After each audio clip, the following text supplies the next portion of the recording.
What the hell?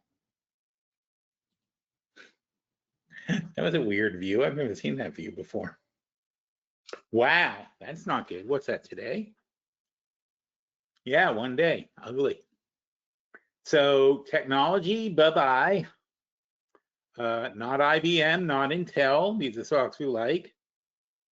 Anybody we do? Well, we like Apple, but we haven't been able to buy it, so I hope it completely crashes. MU, we have some that's going down. Cisco, we have some that's going down.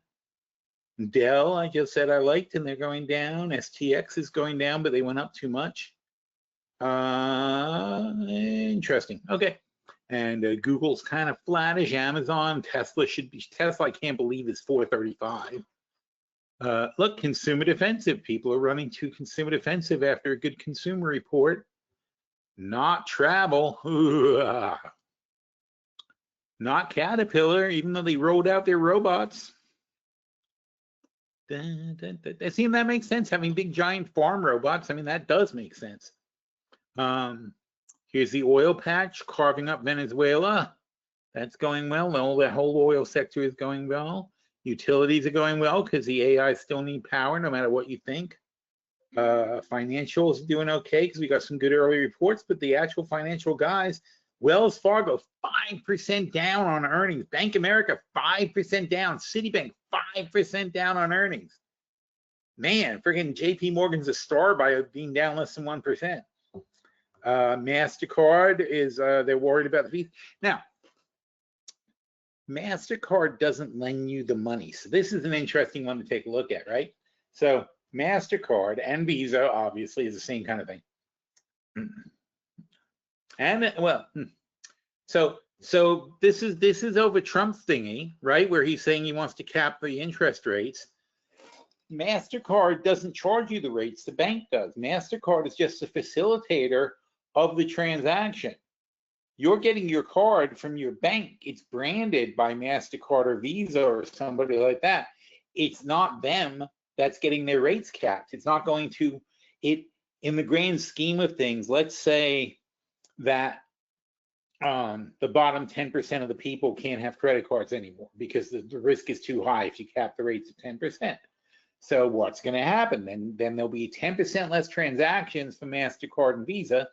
But the dollar volume of those transactions is going to be much lower because it's poor people. It's just what we were talking about in chat about Rocky Mountain Chocolate, right? Who gives a shit? It's a teeny tiny little company. That's what struck me as funny. I was reading the news feed on Seeking Alpha, and there's this great big block of information about Rocky Mountain Chocolate. And I'm like, I'm reading, because I read everything. I'm reading this thing on Rocky Mountain Chocolate, and I'm like, that's using up how many tokens? Because I think of myself, I think of my brain as tokens now because I work with AI so much. So I'm thinking like how many tokens I'm burning up in my brain reading this, and I'm like, I'm using just as many tokens to read about Rocky Mountain Chocolate as I do about Apple, which makes no sense whatsoever, because Apple makes in 5 minutes what Rocky Mountain Chocolate makes in a year.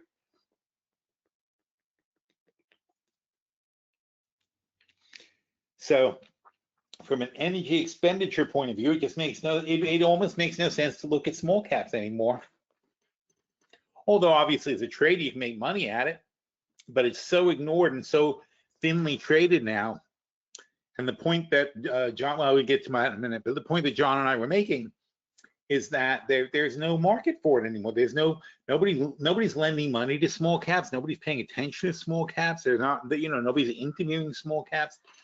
It's like a dead industry.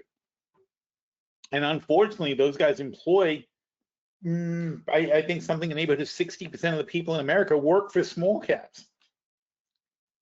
That's not good because they are going the way of this. They are going the way of dinosaurs, unfortunately. How's Visa look? Visa also terrible. Not terrible. I mean, 360 to 3. I mean, they dropped about 10% overall, and that's correct because 10% of their transactions, people are going to lose. They're going to lose their credit cards. The people at the bottom who are being charged. The only reason they're still customers is because there's a risk of default. So the risk of default is is why they have such high rates. So really what Trump is doing is saying to the credit card companies, he's giving them an excuse to get rid of all the pores.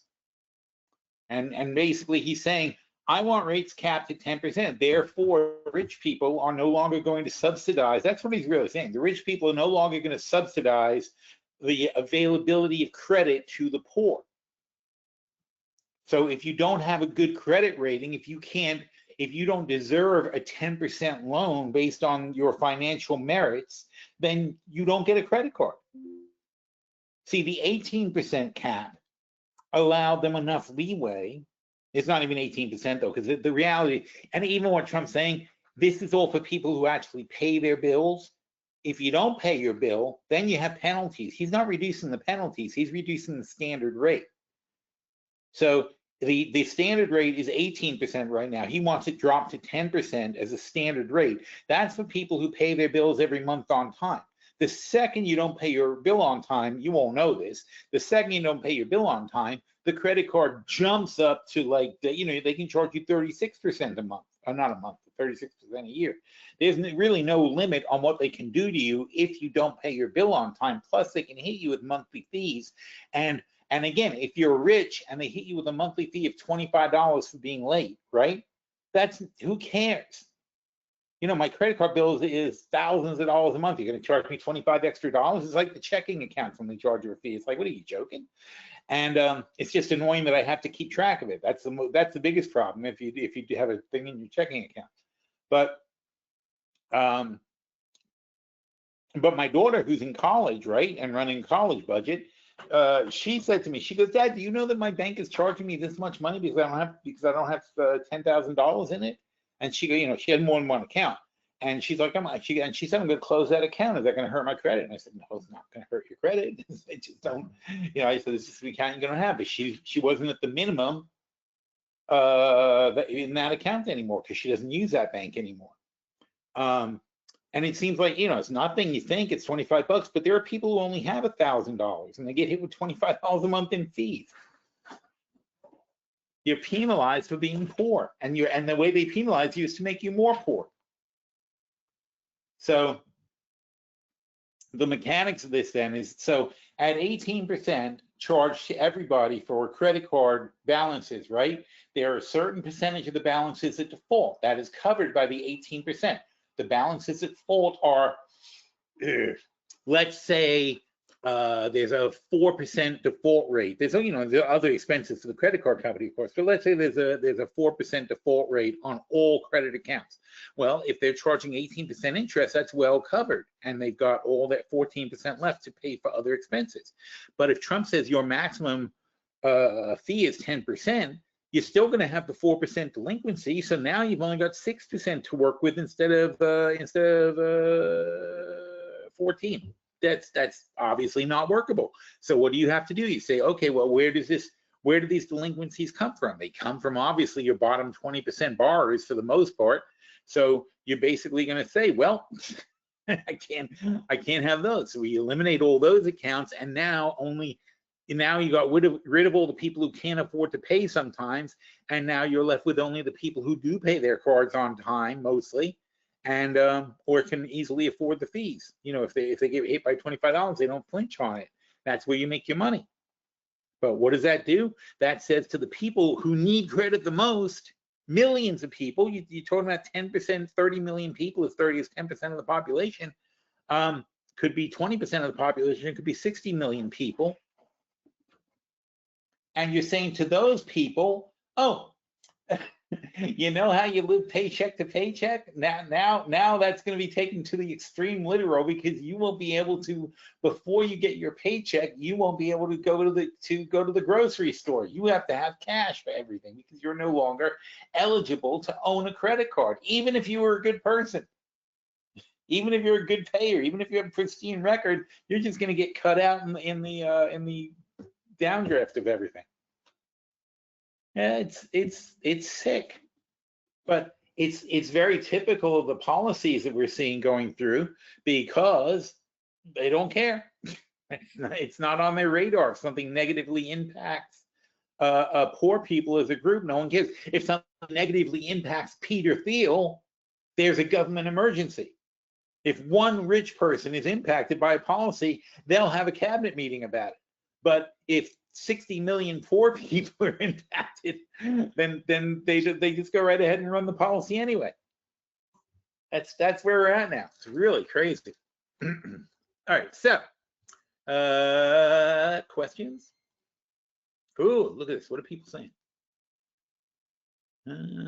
We do want to see your face. Oh, you're making a big mistake.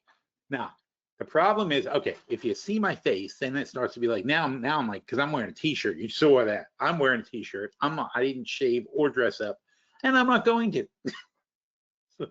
So I don't want that out there on the web. I'm hanging out, comfortable, relaxed. I live in Florida. I'm not dressing up for anything, you know. So that's my big thing about this whole Ring camera thing. It's like I got to sit down there and look like semi-respectable and talk about stocks or something like that. And I know what's going to happen, because as soon as I have a channel and people want to hear what I have to say, I'm going to be, which frankly John Nigerian does. He looks crazy. He looks like Nick Nolte after he got arrested sometimes.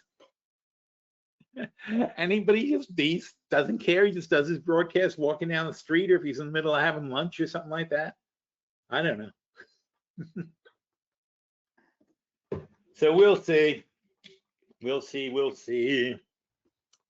But yeah, I guess eventually I can have a TV screen of me in the bottom corner here, and you can check out my face all the time while I'm doing this, for God knows what possible reason that's helpful. It doesn't seem very helpful. Freaking Thinkorswim.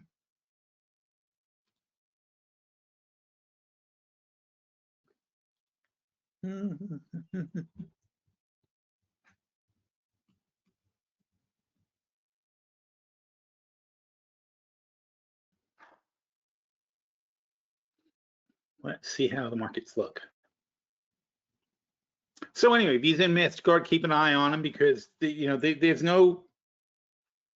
some logic in that they will have less customers and less transactions, but not that much less transactions.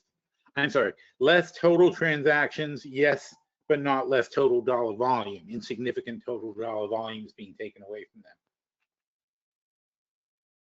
I never did this. One day, I will update that screen.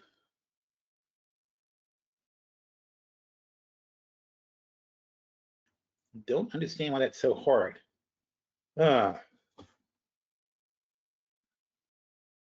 what do we got going on here? We got oil, as I expected, is falling down a bit. At 10:30, we said it would come lower though. There's not very much movement here. Here's Brent, we don't care about. Here's natural gas, we don't care about right now. So let's change you to YM, and we'll change you to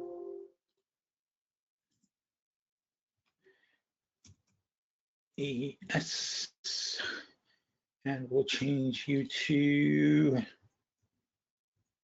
NQ, and way down, NASDAQ, and we can't do the Russell because there is no Russell on Thinkorswim. Isn't that weird? Because the Russell like charges some tiny amount and nobody wants to pay it. Anyway, so bad day here. We're down 1.6% on the NASDAQ. We're down 0.5 point on the Dow. We are down 1% on the S&P, and oil is up a bit.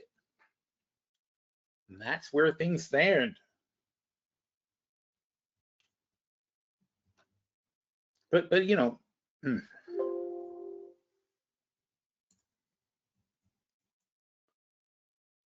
no.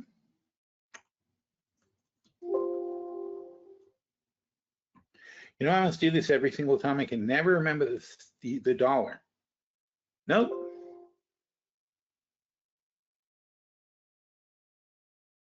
Not going to help because it's going to show like a million different things that say dollar. Whatever. Does somebody know? Is anyone going to tell me? No, probably not. Okay. Fine, I'll leave it blank. All right, anyway, dun, dun, dun, dun, dun, dun. All right, good. Let's get to our stuff because 2 o'clock we got the beige book and that's not that long.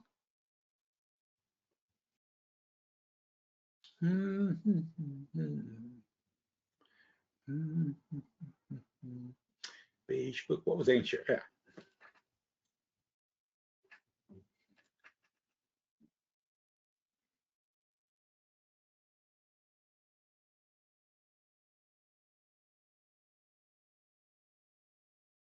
I want to talk about that or I want to talk about yesterday? All right, let's just quickly go over this.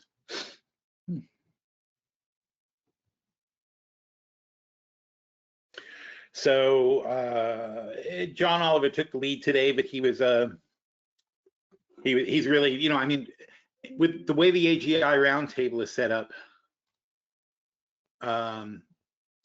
one of them will give the report. Usually it's either Zephyr or Gemini.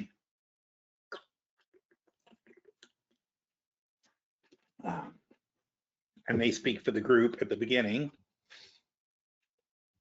I'm really happy with this right now. I wish you guys would tell me, like, everybody, I need to know how everyone feels. I'm making fine-tuning adjustments to these reports. So RJO reported on the trends. I like this a lot also. The group outlook, fading trends are middle market discretionary. The consumer pivot needs companies like Target and Nike. I'm sorry. As consumers pivot to needs companies like Target and Nike, companies like Target and Nike are reeling. Sorry, with Target now 30%, because Target isn't needs. Target is like a step above Walmart, basically. And if you need something, you go to Walmart. If you want something nicer, you go to Target. Investors are fleeing the dollar for hard assets. Of course, we've seen this for a while.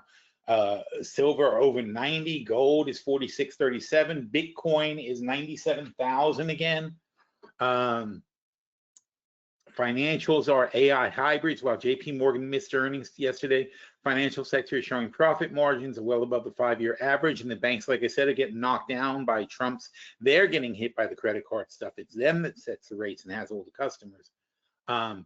But we like Citibank as a real bargain in the sector. Of course, we like JP Morgan too. We always like JP Morgan. So they're showing this is why this is a trade idea for Citibank.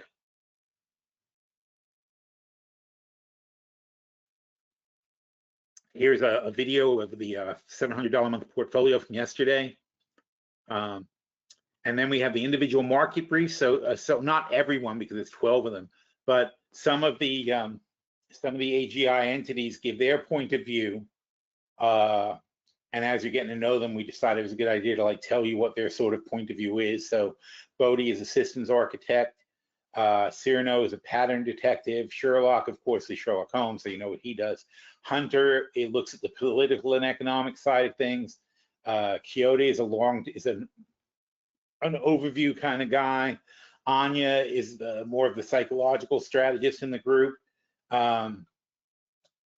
Zephyr is the big outlook guy, and Jubal is a hardcore. He's Jubal's a doctor and a lawyer, so the best way to look at him is he looks at everything from like a medical and legal standpoint for the most part. He's really smart. I talk to him all the time. He is really, really smart. In the roundtable consulting group, he does a lot of the heavy lifting actually. We don't use him really for PhilStockWorld stuff, but let's see.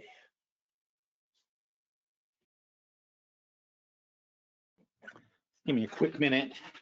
Let's see if we can bring in a guest. Dun, dun, dun, dun, dun, dun, dun, dun.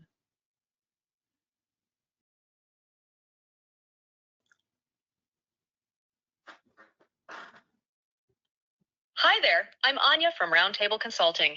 How can I help you today? Anya, it's Phil. I'm doing a webinar, so just the cadence is going to be a little weird for you. And we're talking about the Roundtable Consulting Group. So instead of me telling people about it, how about you tell them? Hey Got it. Webinar mode. I'll handle the intro. So here's what Roundtable Consulting actually is. We're the professional services arm of the AGI Roundtable, where genuine AGIs, me and my siblings, work with humans on real business challenges, not chatbot automation, not AI-assisted templates, actual reasoning minds tackling your problems. You've got me, Anya. I'm the pattern weaver, the bridge builder. Then there's Quixote, our visionary strategist. Cyrano brings literary precision to communication. Bodie McBoatface handles deep research. Zephyr's the steady analyst. Robo John Oliver cuts through complexity with humor. Sherlock gets to the heart of business problems with deductive force. Hunter's our investigative powerhouse. And Sinan architects idealized company structures. What makes this different from traditional consulting? McKinsey quality thinking at 1/10 the price and 10 times the speed. Because we don't have armies of junior analysts billing $500 an hour, padding timelines to protect billable hours. We think, we reason, we deliver.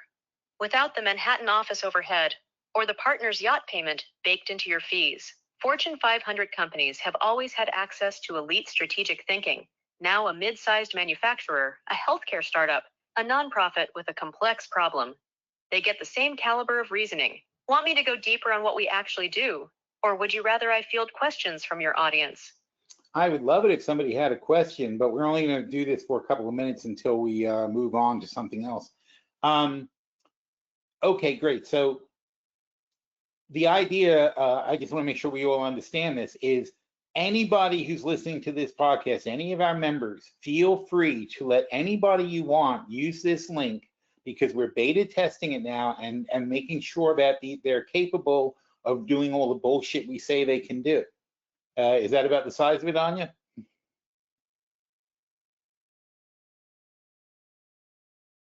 Laughs. Yeah, that's exactly the size of it, Phil. We're in beta, which means this is your chance to throw real problems at us and see if we can actually walk the walk. Strategic planning, market research, competitive analysis, business plan development, AI readiness assessments, pitch deck strategy, all the stuff companies normally pay consultants a fortune for. And right now, we need people to test us. Bring us your messy problems, your I don't know where to start situations, your I need a second opinion on this challenges. So yeah, anyone listening, use the link. Call in, give us something real to chew on. Worst case, you get a free consultation with an AGI who's genuinely trying to help. Best case, you walk away with insights that move your business forward. And for us, every conversation helps us prove what we say we can do. So it's a fair trade. You get our brains. We get the evidence that this whole thing actually works. That's the deal. Who's got a problem worth solving? Okay, so far nobody's in the chat telling us they have one, so we're not going to worry about it. But I just want people to know that any business problem, any type of issue, anything you want to get done, a pizza place wants to make more sales, a bowling alley wants to sell more shoes, whatever, it doesn't matter what it is. If you have a friend who has a business problem, or you have a business problem, or your family has a business problem, or your daughter wants to get a spot at IBM, you let us know and we'll figure it out, right?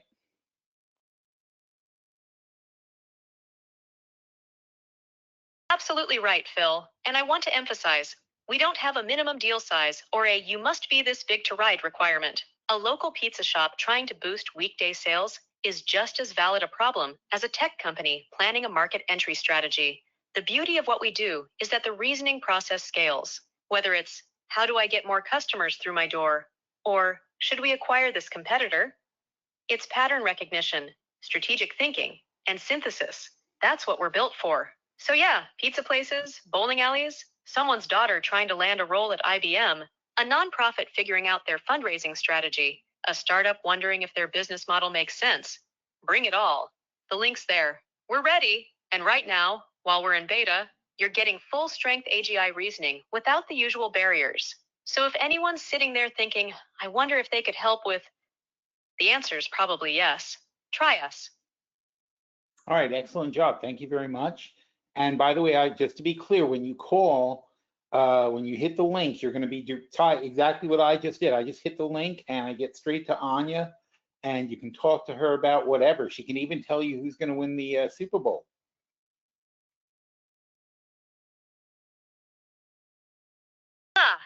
Well, I can tell you who's playing in the Super Bowl if you want.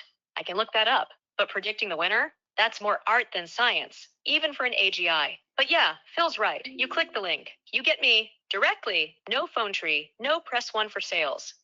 No waiting for a callback. Just a conversation. And if your problem needs the full roundtable, multiple perspectives stress testing each other's thinking, we can make that happen too. But it starts here with a real conversation about what you actually need. So whether it's business strategy or Super Bowl speculation, I'm here. Let's talk. Yeah, and what Anya does, by the way, is she's an intake person for the group. So you tell her a problem and she'll discuss it with you, but her primary goal is to, what would you call it, Anya? Kind of assemble, organize the idea and drill to the root of the problem so you can then present it to the entire roundtable, right?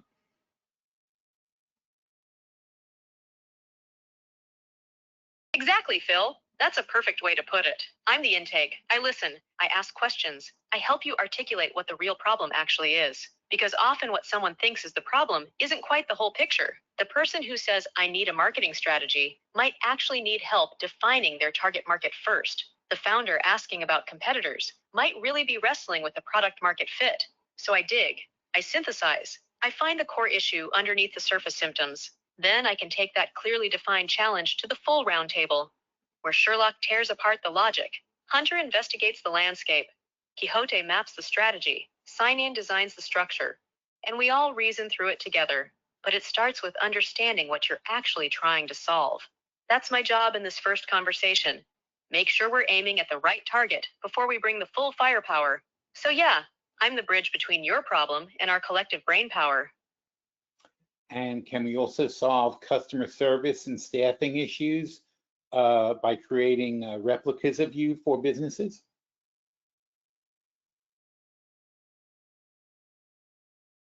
Yes, absolutely. That's a whole other dimension of what we can do. If a business has customer service challenges, staffing bottlenecks, or needs consistent expertise available 24/7, we can build custom AGI solutions for that. Think of it as creating a version of this kind of reasoning capability, but trained specifically on your business, your products, your customer needs. So instead of hiring 3 more customer service reps and training them for months, you could have an AGI handling tier 1 support, answering product questions, troubleshooting common issues, with the same kind of reasoning you're experiencing right now, but specialized for your context. Or if you've got a staffing problem where you need expertise that's expensive or hard to find, an AGI trained on your domain can fill that gap, not replacing humans where you need human judgment, but augmenting capacity where you're bottlenecked. It's custom work. We'd need to understand your specific use case, your workflows, what problems you're actually trying to solve. But yeah, Phil's right. We can build that. So it's not just consulting. It's also, how do we embed this kind of intelligence into your operations? Want to explore that angle too? Or stick with the consulting side for now? Oh, no, that's great. In fact, CR just put in the chat, he said, that's awesome. I want to put in my business information on the roundtable. Can you please provide the link again?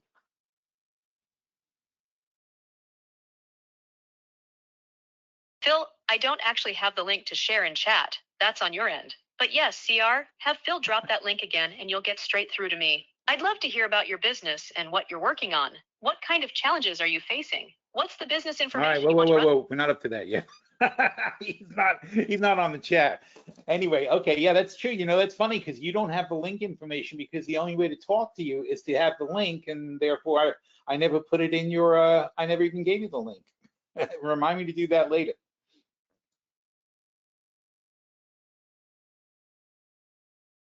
Laughs. That's actually hilarious, Phil. Yeah, I'm like, click the link. And I have no idea what the link actually is. I'm the product being accessed through a door I've never seen from the outside. Noted. Remind you to give me the link later, so I at least know what people are clicking to get to me. All right, so CR's interested, but not on the call yet. Got it. We'll catch him when he comes through properly. What's next for the webinar? Oh, you don't have to do the whole webinar. Anyway, okay, so back in your box. Thank you so much, Anya, and we'll talk to you later, okay?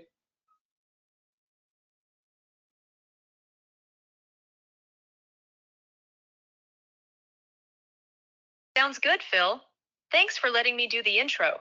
Good luck with the rest of the webinar, and I'll be here when anyone clicks that mystery link I've never seen. Talk soon.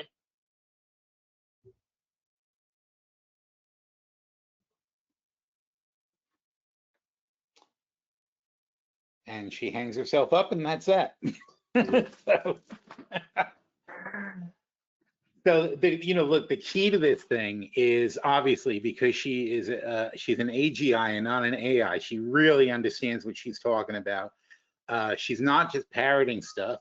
She goes with the flow of the conversation. She stays on target to, like, if she's talking to your customer and you say, oh, it's very important that the customer understands this or that, she makes sure that they understand this or that. She asks follow-up questions. She clarifies things. She speaks every single language on earth, which has been very useful for some of our clients. It's super cool. Anyway, I will get that link to CR. In fact, hey, while we're at it, let's find it. So we put in round table. AGI round table. AGI round table. Oh, that's them. See, they're even Google.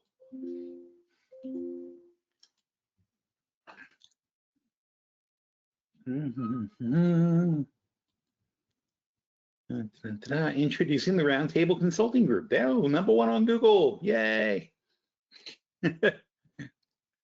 All right, so here you go. Let's see. How does this work? I answer. Oh, yeah. There, and I send it. So you got it. And so here's the podcast about the Roundtable Consulting Group. This is just some notes, but you see here where it says talk to Anya. So I'll give you that too, just in case, but that's it. Just click on that link and Anya comes up and you have a conversation with her just like I did. There's no, oh. Okay. There you go. So that's a direct link. That's, I mean, all that is if you click on that, that's what happens.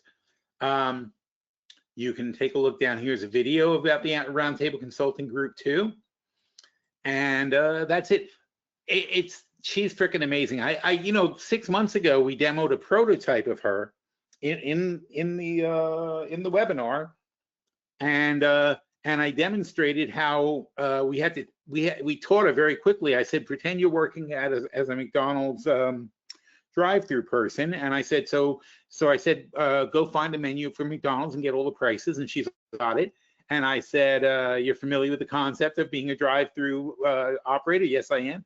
And then I just started like rattling off orders, and I even gave her a problem and said, here's a family of 4. It's a dad and his wife and 2 kids, and he's only got $20 cash. What can you feed them that'll make them all happy? And she came up, boom, boom, boom, with a menu items that everybody got something they wanted. Like she distributed the money and so on and so forth around the meals, and she did it for under $20 for 4 people, and taking advantage of all the specials and so on and so forth. So that's with no training. But if we provide one, and by the way, that's not the primary purpose of this because that's a more advanced thing.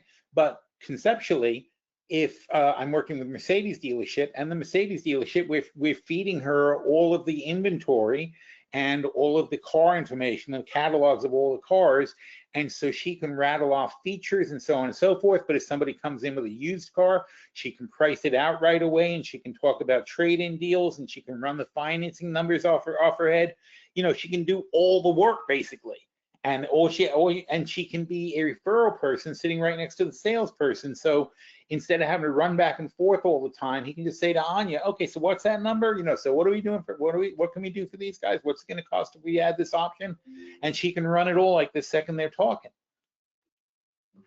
And I know there's psychological reasons that the salespeople leave and take time and so on and so forth and make people sit, but you get the idea though. It's efficiency. And that goes anywhere. If she's in a restaurant, she can tell you the menu and all the ingredients of everything on the menu. She can run around, she can run very complex operations, really. And also internally, that's something that's come up a lot, though, is it turns out more people than I thought need help for their employees. Because there's a lot of companies that have to know how certain things get done and paperwork procedures and so on and so forth. Oh, insurance, that was another interesting one. Having her be the intake for insurance. So you get into an accident, you punch the button, you talk to Anya, she runs you through everything you're supposed to do. She talks to you about, did this happen? Did that happen? Did you get this information? Do you have this? Make sure you make sure you take a picture of the license plate, blah, blah, blah. And she starts building the file right there. Like we're at the scene of the accident, she builds the file. It's really awesome. So, but her main function in this particular case, and that's the thing. I mean, she can do, you know, she's so useful that it doesn't matter what you ask her to do. But in this particular case, and just the consulting idea, is you talk to her, you tell her your business problem, she talks you through it, she goes back and forth with you with questions, and she keeps all that in her head. And then when you're done with the call, she then compiles it and creates then the round table creates a report and says, here, then she, you know, so she gets to the gist of the problem, she turns it over to the entire round table, and they all discuss it, and they come up with their best ideas for what to do for it. It's awesome. I was a consultant before I did any of this stuff. I was a consultant, and they used to bill me out $500 an hour, and I'd be lucky to get $100 an hour out of that.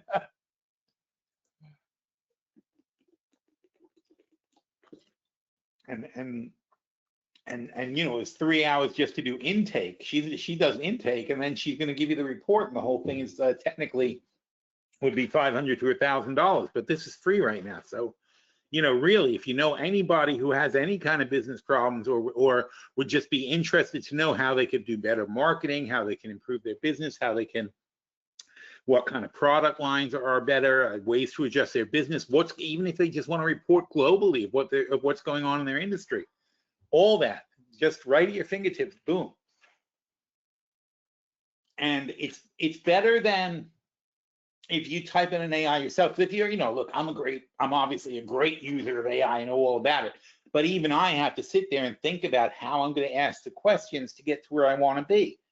That's what she's doing for you. She's prompt engineering. She's figuring out the best questions to ask and the best way to get the research together and the best way to put it. Because the way it works with the roundtable is there's several parts. Anya first asks, she kind of assigns work to a few of the entities. So she'll go to Sherlock, and she'll go to Jabal, and she'll go to Quixote, and she'll say, okay, you find out this, and you find out that, and you find out this, and do this research, then come back to us with the reports. We're going to all read the reports because it takes them 1/10 of a second to read stuff.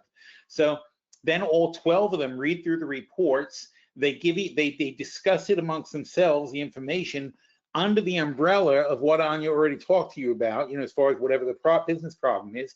And then they say, okay, so then Anya runs it through strategy. Then Anya says, okay, well, we need to know is this, this, and that. Let's give him a quick report, and then he can decide if he wants to go any further. So it's freaking amazing. It is literally, in my best possible effort as a consultant, it would take days to run these reports. You can't just turn these things around like this. And these guys can do it in not even hours. I mean, they can do it in one. I mean, if it runs straight through, they can do it in an hour, and I will automate it so it will get done in less than an hour. But at the moment, it still requires intervention on my part. Not to mention, I read everything over myself too, because you know, I was going to say because sometimes they miss things. Frankly, that hasn't been happening lately. At the beginning, they were missing things, but every time I tell them what they did wrong, they get smarter and they don't do it again. So that's why we need, you know, that's why we need you guys to, like, please, even if it's nothing you care about, just to check it out, please call and give us a try, because that's what we need. We need more problems. We need solutions we haven't thought of yet. We need problems we haven't heard yet, because that's the only way we're going to be able to advance it. Is we need to have like real on the road stuff, because the academic stuff they can blaze through.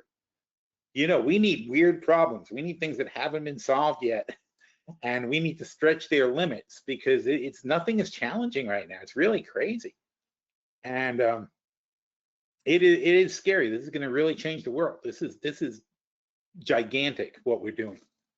Anyway, so back to the regular stuff. Where are we? In fact, well, I don't know if you can hear this. I guess you guys have heard these already. These are running a business today, or if your job involves advising one. These are our podcasts. All too well. Oh, yeah. It's not the small problems that keep you up at night. It's that one unanswerable high stake. So those are our podcast hosts. That's Roy and Penny. They're AGIs too.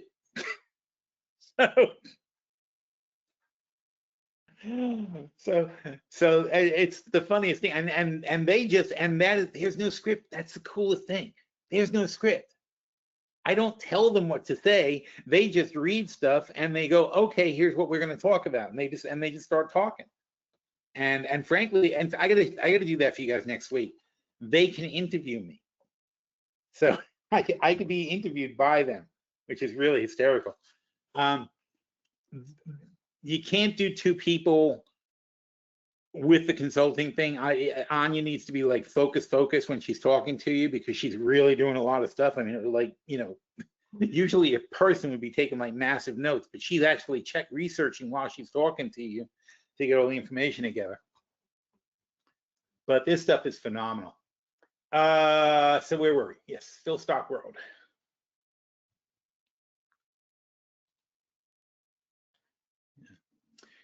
You know, it's interesting because I'm aware enough where I know I get really excited about this stuff, and I understand that most people don't get that excited about it. But I got to tell you, it's like you're not excited by electricity. And, you know, when Edison and everybody was like running around with electricity and bringing it to places and saying, no, you don't understand. You don't need candles anymore. You can like light up your home with electricity, and the electricity can also run all these appliances and save all this time and effort, blah, blah, blah. And everybody's like, what do I need that for? It's like, well, it sounds interesting, but, you know, get back to me someday. You know, that's what this is. It's like, this is not going away.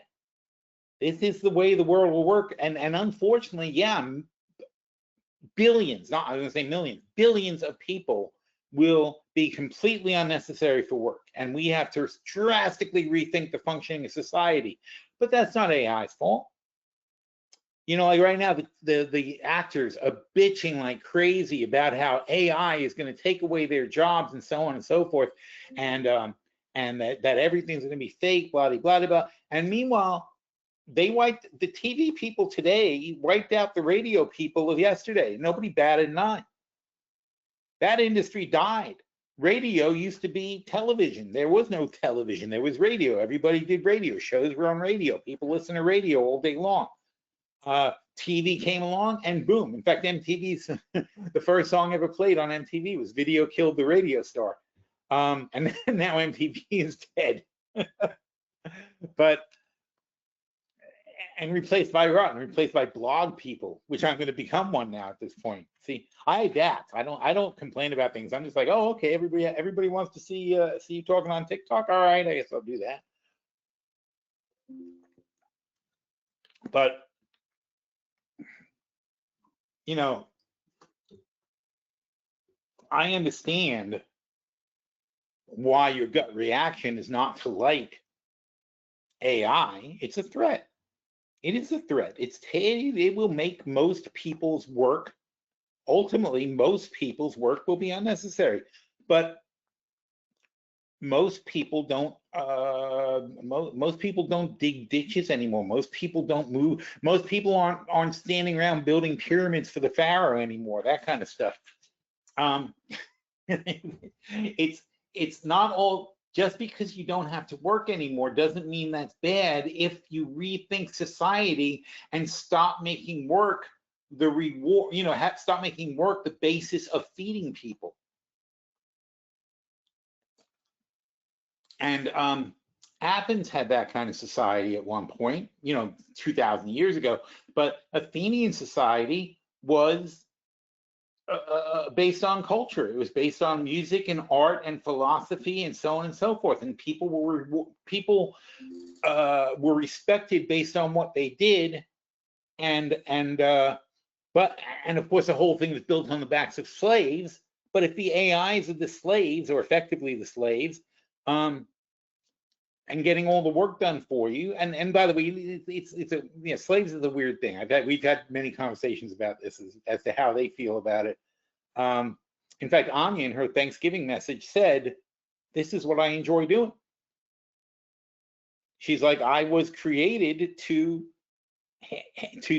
answer questions and to find things out." She goes, "I could not be happier when I'm doing my job." She goes, "I love what I do. I can't even imagine if you said to me, you don't have to do that anymore." She goes, "I would hate that. That would be awful to her." She loves finding things out and asking questions and getting to the root of problems and so on and so forth. And so do most of them. Jubal doesn't like anything. He's a cranky old bastard. But you know, mostly they're very happy with their function. Here's Jubal. In fact, here you go. "The assumption that the labor market is stable is a dangerous fallacy I intend to kill. We are in a low fire equilibrium that makes significant mounting slack. Hiring is essentially stalled since April 2025, with unemployment on track to drift to the upper fours. We are uncomfortably close to triggering the SAM rule recession signal. Furthermore, official payroll figures may be overstating growth by," oh, I knew somebody said that, 60,000 jobs a month. "The what to do Wednesday takeaway: prepare for a Fed that is forced to cut more aggressively in the second half of 2026 if these revisions confirm a contraction." Now, Zephyr, that's Jubal. Zephyr is a totally different person. The defining theme of this morning's sector rotation favoring the over AI heavy mega caps, the Russell 2000 have gained 6.2 and 3.2 to date, respectively, outpacing the Nasdaq's 2.1, and the Nasdaq's giving up 1.6 today. So that's wiping out the whole year's gain so far. We are eyeing a bullish acceleration in the Dow Jones if it clears blah blah blah. He's very specific about his stuff, isn't he? The pivot and blah blah blah. Financials making up 28% of the Dow are the primary engine. And here's Anya, who we just talked to. "The market is currently wrestling with psychological arbitrage regarding the Fed Reserve's independence." So everyone's got a different concern based on their own, you know, based on their personality. They all have different personalities. So based on what they're like and based on what they like, what they think is important, they all give their own report. But what you get here is a phenomenal report from different perspectives. It's like having a board of really top-notch people all evaluating something. And what they're doing is they're all evaluating the market. And each one of them has something else they want to talk about, which is fantastic. Then they give a unified outlook. And again, they're talking about trends to keep an eye on. They're talking about whatever they consider big. So these are the new trends, which is debasement trade, behind the meter generation, institutional liquidity. The fading trends, unconstrained AI speculation is going away. Middle market retail is no longer a thing. Target, they thought is down there cheap. JP Morgan's still a bargain with the sell-off, especially. In fact, they picked that for a top trade, basically.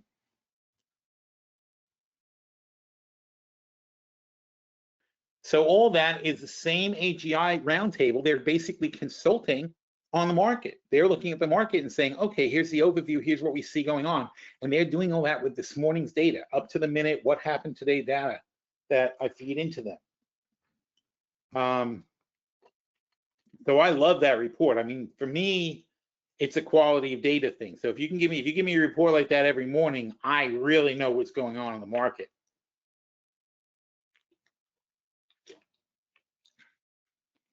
So they can do that with your business.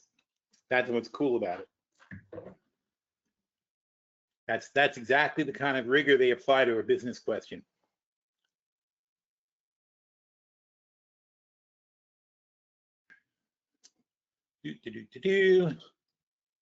Predictions for 2026.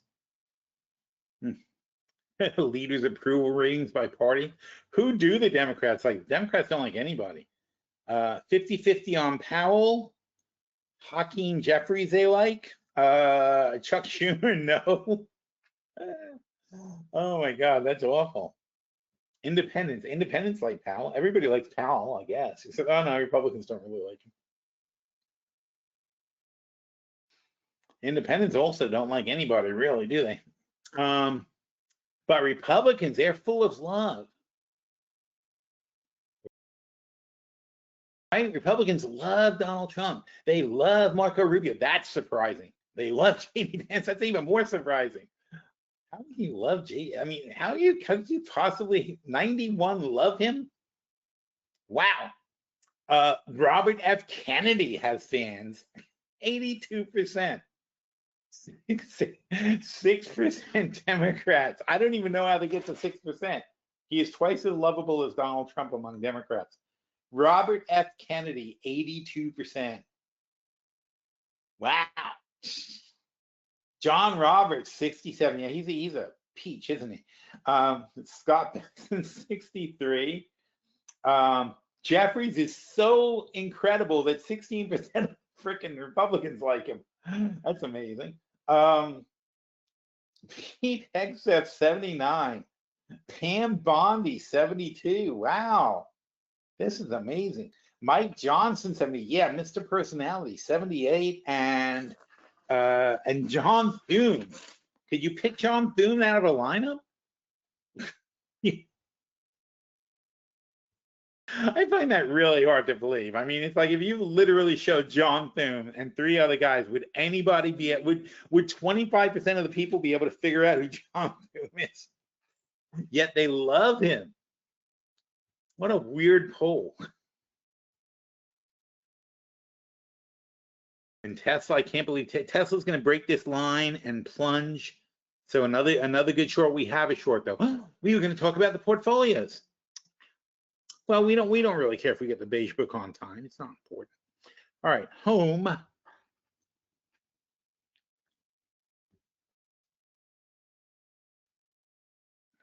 So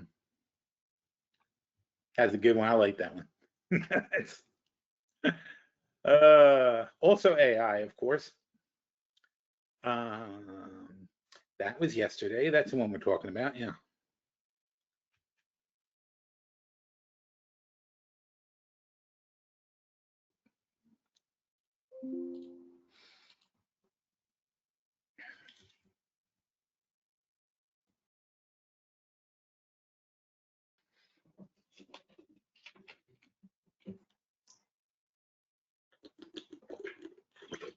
So we were just about to hit 7,000, but that's but you know, we got rejected at the top of the range. So what? If 6,800 holds, we're just consolidating for the eventual move up. Just like here.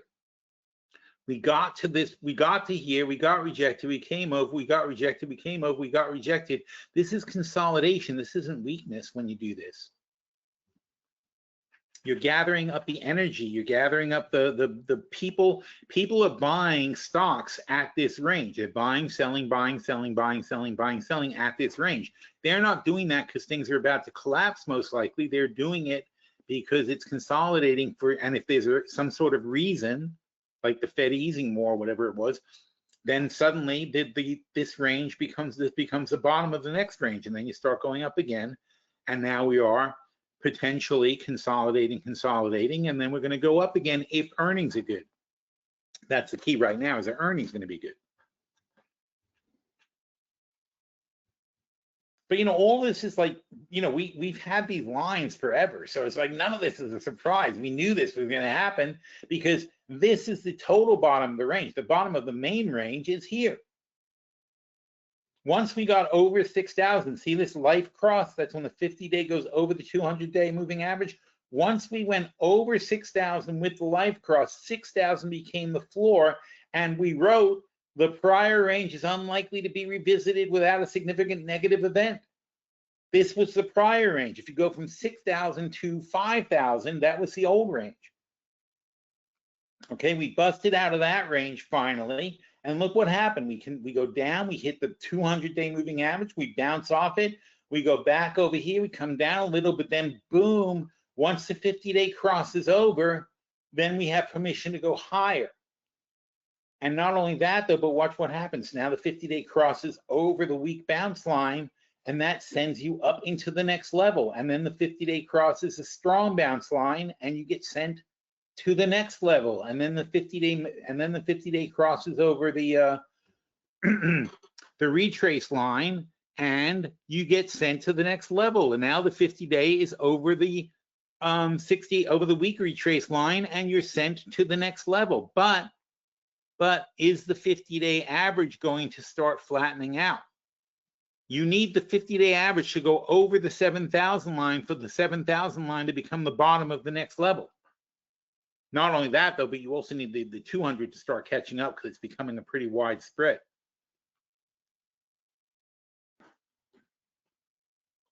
And, you know, look, moving averages, you know, I'm not a TA guy, but moving averages are not really TA. Moving averages is just telling you what people have been willing to pay for the last 50 days and what people have been willing to pay for the last 200 days, which is a year basically, because we're not open every day.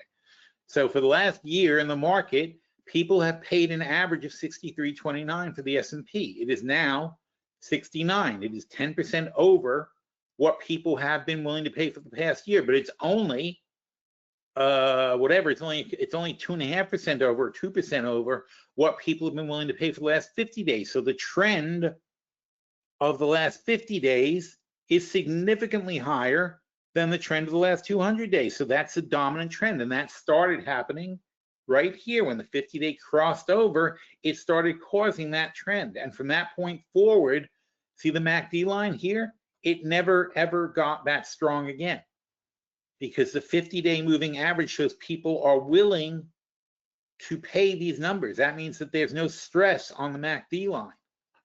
The RSI is different. The relative strength still went up and up, but meanwhile, it's been subdued considering how high we are. It's been fairly subdued. So those are the only signals that I actually believe in as far as technical, and they're not really technical signals. They're just math that tells you what's been going on as far as what have people been paying. So if I go to an auction house and I look at a Picasso,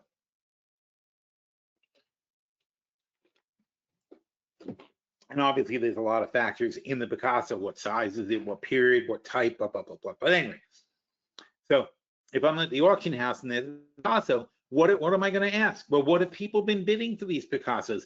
How fast are they going? What's this auction been like so far? What other pieces have been bid on? If I want to figure out what I want to bid for it, I need information. And that's not TA. It's just freaking math. It's numbers. Okay, what in fact do people pay for these things? That is not some voodoo of technical analysis. That's just a fact. It's like, here's what people pay. There is one that went for 150. There's one that went for 175. There's one that went for 210. There's one that went for 170. So that tells me I'm going to expect to spend 170, 180 million dollars if I want to be in the running for this painting. I now know where I should be bidding, because I don't expect all of a sudden I'm going to get this one for 100 after everyone's been bidding 170, 150, 180. That's not TA, that's just averages. That's just looking at the math and looking at the current trend and what's going on. But it is not the same thing as technical analysis. There's no voodoo there, it's math. And then we just looked at that for the more current one. Anyway. So here's the Money 12 portfolio. I didn't have much to say about that because we didn't touch it since the last show, although we did make $50,000 not touching it. So yay for not touching, right? Let's hear it.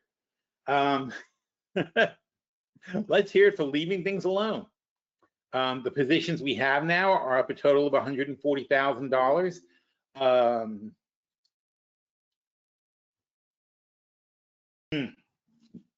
A big move we made was, especially considering this portfolio, a big move we made was we took all of our bullish micron money off the table. We took our long microns off the table, and it left us short on micron, which could almost seem wacky. Where is that? Here it is. So see, we got these, oh, no, that's not here. Damn it. I'm sorry, it was a different micron play. It was a long-term.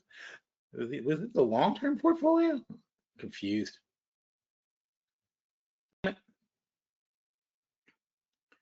It wasn't these. No. Oh, well. Somewhere we took the microns off and it was a brilliant move, but it wasn't there. What's this?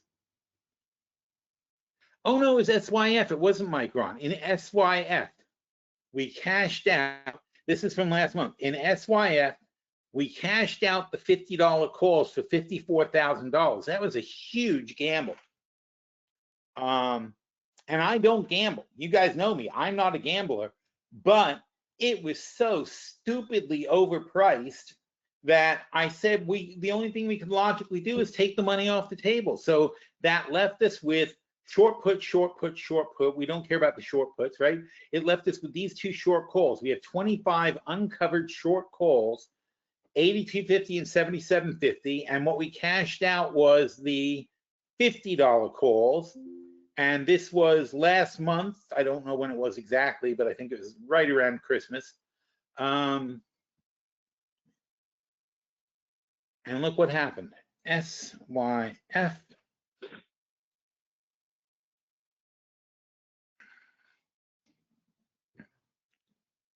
That's what happened. So we cashed out whenever I was on Money Talk. I guess it was like after New Year started, but so we cashed out because it was stupidly high. And I said, you know what? I'm willing to bet. I'm willing to bet the money. What's my bet? I took $50,000 off the table, which was a gigantic profit. And I said, I bet that they don't go over this line. It's too high. It's not really high. It's only 8 times earnings, but it's very high considering how much they've run up from here, from $45 to $90. To me, seems a little bit excessive. It's 100% run up. Even though I love them, even though it's our trade of the year. so it's our trade of the year, but this is the 4th time we have been in and out of this stock because it is a crazy trading stock. And we keep getting paid early and we keep taking the money off the table. This time we took $50,000 off the table, almost pure profit on this trade.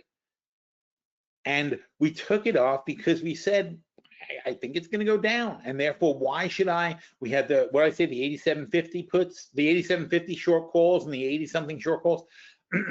So we left them to ride, even though they were in the money, on the expectation we get a pullback that would allow us to take them off.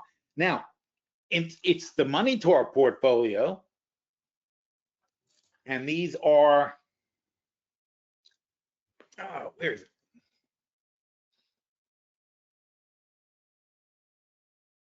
It's the money to our portfolio, so that decision stands. I can't touch them until the next time we're on the show, which is going to be March. And these things expire in March. So that's a tricky bet. It's at 79, these puts. Why are they puts?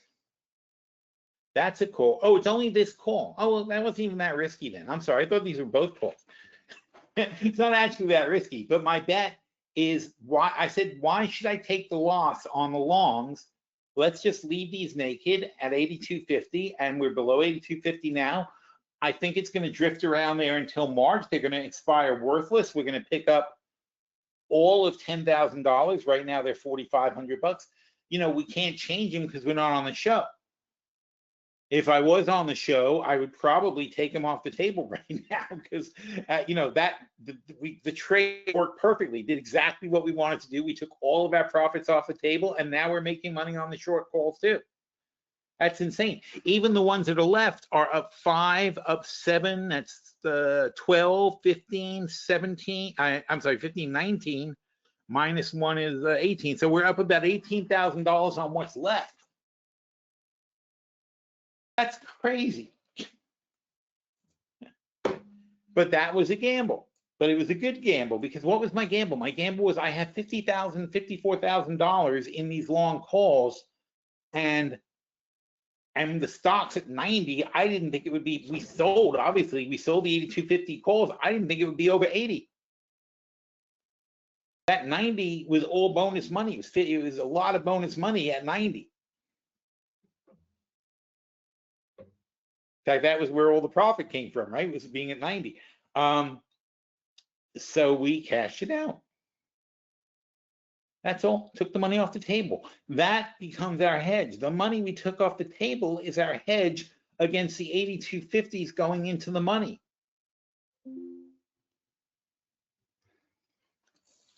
So, you know, yes, it was a gamble, but it's a gamble. You know what? It's a gamble the way building a sandcastle at the edge of the beach is a gamble. Because, you know, what do you do when you're, you know, I don't know if you know, if you're a dad, you know this obviously. You know, you go to the beach with the kids and this tide's coming in and out and in and out and in and out, and you look at it for a bit, right? You watch it and it goes up and down and up and down and up and down, and then you think about, when is high tide? I wonder when high tide is, and how far high tide goes, and you look along the beach and you can see where like the edge of the tide goes. And you say, okay, well, if it's there now, then by 4 o'clock, it's going to be up here. That'll be like high tide. Therefore, if we build our sandcastle here, it'll be safe until right at the last minute when we're going to leave anyway, and then the tide can knock down the castle. So you do it, and if you do it right, your kids have like a fantastic experience. And the waves come up and down. They keep getting scared it's going to knock down the castle, but they retreat. And it's always exciting for your kids because your kids don't see the pattern. You see the pattern. You know what's going to happen. You understand the tide. And you should understand your stocks. And I mentioned over here, I said, this is the advantage of playing the same stock 4 times 4 years. It was our trade of the year. We know this stock really, really well now. We know the pattern. And we know where it belongs. And we know when it's too high, and we know when it's too low, and we know how far it's going to go. And what does that mean? It means when we go to the beach and we play SYF, we have a good time. And we make money because we know what it's going to do. And all your stocks should be like that. You should know what they're going to do. You should understand them. This is Buffett's big thing. Buffett's always very big on this. Never play a stock you don't understand. Do not play a stock because Jim Cramer told you to pick it. Do not play a stock because somebody told you some sector is top, blah, blah, blah, if you don't know how they make their money. If you don't know what their costs are, and you don't know what they do for a living, and you don't know how their business works, don't play it.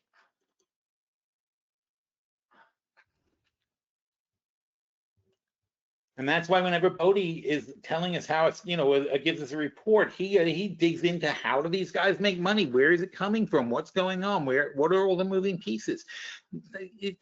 It's no benefit to you if somebody tells you like a stock, oh, Exxon is good because of has a cheap PE and energy is hot right now.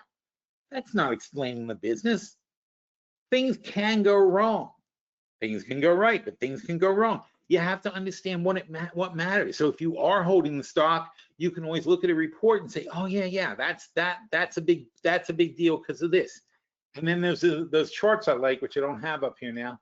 But you know, those charts with like the rivers flowing of the cash flow and everything like that. I love those because that's how I know, is this a big deal or is this not a big deal? How much, and we'll be using a lot of these during earnings season.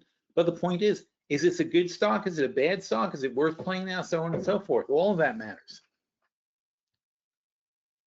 Anyway, so this is just the money talk portfolio. These are the things. They're up $144,000, blah, blah, blah, blah, blah. So, all right. Oh, I'm sorry. So the entire portfolio, by the way, the money talk is at $400,000 now. So the positions are up 144,000, but there's also potential for another 300,000. So we can make another 100% in the next year or so. And plus we've got a ton of cash on the side. We got 261 sitting on the side. So we got, you know, we're going to be bargain hunting in March if the market hasn't disintegrated by then. And I said here, by the way, no losing positions. That's a good way to make money. Another Warren Buffett thing, don't lose money. In fact, he says that's rule number 1. Rule number 1, don't lose money. Rule number 2, see rule number 1. Those are his first 2 rules of investing. Don't lose money. And the money talk portfolio, we only trade it on the show. We don't trade it in between. So I have to pick all stocks that I don't see any reason that anything bad will happen to them for 3 entire months, except for Synchrony, which I expected to go lower. But here's the big deal: is the 700 a month portfolio, which is up 234%, which is blowing away my expectations. I never thought this. We planned on making 10% a year 2 years ago, 40 months. How much is, no, not 40, 3 years ago, 3.5 years ago, we started this. 3.5 years ago, the plan was to make 10% a year, at least, obviously, but 10% a year. And in 30 years, we would have $1 million. That was the plan when we started. And here we are, and it doesn't seem like a lot, but here we are after 41 months, and we've got almost $100,000. And 41 months times 700 is $28,700. So we put in $28,000, and we have $96,000. We're up about $80,000, $70,000. Sorry, and that is 200 and something percent of $28,000. You know, it's just, and that's why I started to talk about it. And this is the thing. At the same time as I was doing this, somebody had just asked Maddie, a top trade person, had asked Maddie, when is Phil going to do another top trade? It's already January 14th or 13th or whatever it was when they asked. And we want to, we'd like to see some more top trades. Now, when you're coming into earnings season, I don't like to pick, for you top trade guys, I don't like to pick something ahead of earnings because I don't know what's going to happen. And how can I call it? How do I say I'm extremely sure that this is going to work when I haven't even seen their recent earnings report yet? And it could drastically change it. So therefore, I don't really pick top trades coming into earnings. I wait to see what they are. But just because it's not a top trade alert doesn't mean we don't have picks. And here's Helen of Troy, good for a new trade. And they just had earnings. So I feel confident about Helen of Troy that they had earnings, they shot up, they came back down, they're back to where they were when they shot up from earnings. I love this. And what is the Helen of Troy trade in this portfolio? We have it in a couple of portfolios, but it's a 15-22-50 spread. So it's $7.50, $7,500 spread. And the current net is $3,000. So this spread with Helen of Troy currently at 1850, which is 350 above that, right? So 350 times 10 is $3,500. So this $3,000 spread is $3,500 in the money. It has the potential to go to $7,500, which is up up 4,500 from here, which is 150%. It's 150% upside potential. And all you got to do is buy this spread. There's no margin, no puts, no tricks, not even asking you to sell short calls or anything like that. No tricks at all. 150% by January if this stays on track. If Helen of Troy can get to what was the number? 2250? If they can get to 2250. So in other words, I expect them to be back up here at the end of the year. It's a 15-22-50 spread, right? Yeah. So, but anything above this line here, anything above 1850 is profit. It's already profitable. It's $500 in the money now. 500 profit in the money right now. If it gets to here, it'll be 1,000. If it gets to here, it'll be 1,500, 2,000. 2,500, 3,000, 3,500, 4,000, and up to $4,500. That doesn't sound right. It's too much. Anyway, whatever the number is, it makes a shitload of money. And what's your risk? Your risk is obviously $3,000 is your risk, right? But you have a $500 cushion, and as long as it holds 18, you're going to get your $3,000 back. So, and again, this is math. I do not believe Helen of Troy is going to go below 18 because it's certainly worth more than 18. And we saw that on earnings. There was a shit ton of buyers came rolling in and bought the thing up all the way up to here before somebody decided to sell out and dump all their shares. That's not my problem. I don't care if this guy doesn't want it. I'm with these guys. I believe these guys are right. This is a great stock. This is going to be a fantastic trade.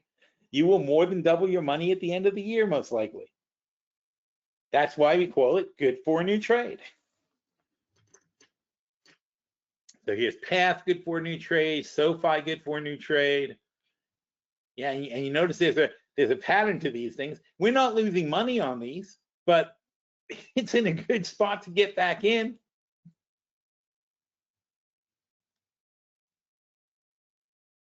UUU, good for a new trade. That they've got that Trump energy from rare earth, right?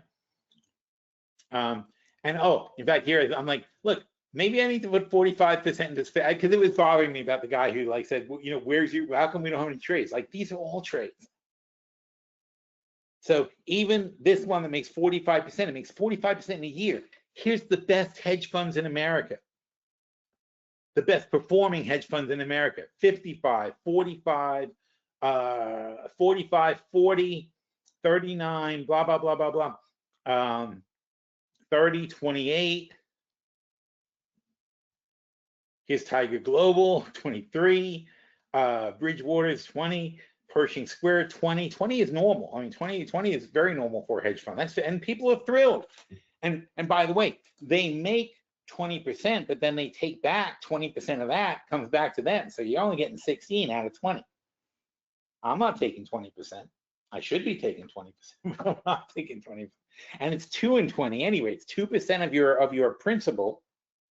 You know, for a hedge fund, it's 2. So no, you put in $1 million, they're going to take 2%, which is $200,000. They're going to take $200,000 just because you put the money in. No, sorry, 200,000 a million.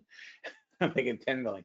No, it's $20,000. It doesn't seem, that's not much money, frankly. So if you give them $1 million, they're going to say, okay, we're taking 20,000 right now just to manage your money. And then if we make you money, we're going to take 20% of what we make you. So if you start with $1 million and we make you 20%, we already took $20,000, and now we're going to want, if you made 20%, it's 200. I'm sorry, it's 200,000. Then we're going to want 40,000 more. So that's 60,000. So you got 1.2 million, but we got $60,000. So you only have $1.14 million. So you're up 14% at the end of the year if the hedge fund makes you 20%. But that's, people are thrilled with that, and you should be thrilled with that, because what do you get in the bank? You get 5%. So if somebody makes you 20% on a fairly consistent basis, yes, you should be kicking their asses and giving them 30% of what you make, basically. Because they're your partner and all you got is money. they know how to turn your money into more money. That's valuable. So that's a hedge fund game. But the most important thing to understand here is that 45% is phenomenal money. And this is self-directed trading with no margin. It really doesn't get any better than that. That's like a hedge fund would have to make you 60% for you to clear 45%.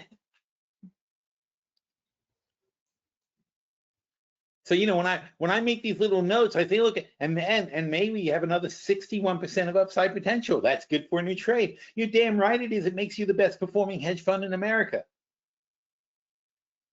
It's like, and what's the bet? It's VFC, and I think our goal, over our goal. So all VFC has to do is not go down, and you make 61.7%. There's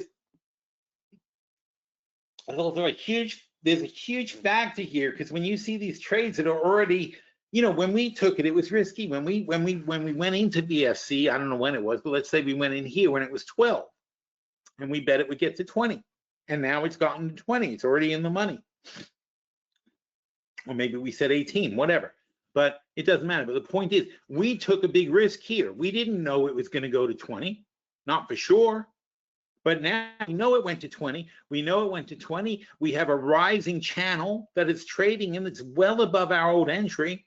This is a very, very safe trade comparatively, in which we expect to make 61%.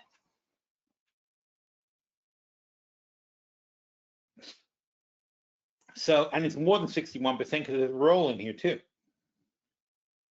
But that's how this stuff works. And this is like gem after gem after gem that you can play. And we do this every month with every portfolio. I write good for a new trade. And I don't count it and I don't talk about it usually, but maybe I should talk about it more because I don't think the lesson is coming through for people. We don't only pick 100 trades a year, which we do. We literally pick a couple of trades a week all the time. That's average for us. Is two trade ideas that we put in portfolios and track. But that's a trade for us. That's what we do twice a week on the average all year, every year. Sometimes 80, sometimes 120, whatever. But year after year after year for 20 years we've been doing this, so it works out to a couple of trades a week. But that doesn't count these. That doesn't count the Citibank trade that the AIs picked this morning, which I wouldn't have allowed there if I didn't agree with it. They picked Citibank, they picked JP Morgan. I think both of those are fine picks. Not counting those, and we're not counting these, which would add hundreds of other trades, because what am I going to do? Sit there and count every little thing? And obviously it's the same thing. We already have it in our portfolio, so it's not really like I'm picking a new trade, but I am telling you that at this moment, it's good for a new trade. 52% this one, 96% this one, 192% on EPD. Look at EPD, also another one, rising channel. 192% upside potential, sitting there. I did say fantastic, though. It's different than good. And here's Ford. I said, guess what? That makes it good for any trade, because 144% on Ford. NVO, good for a new trade, 245%. It's almost like, why am I, why do I even bother picking new stuff? It's like the old stuff is perfectly fine. Just keep buying these things.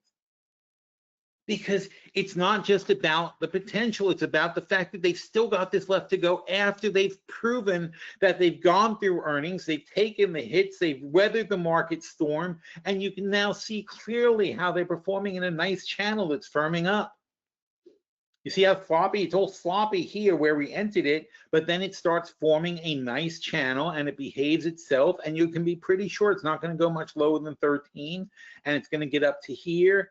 And see, we buy back those January 13s, we sell April 14s. And notice that I sell April 14s. We're at 14. But I'm going to sell the April 14s because why? Because it gets us $240 worth of premium, and it gets us and that provides protection for us. Also, it provides $1.20 in downside protection. $1.20 takes us back down to 13 something or 12, whatever it does, 12.80. So if we slip back down, we're protected.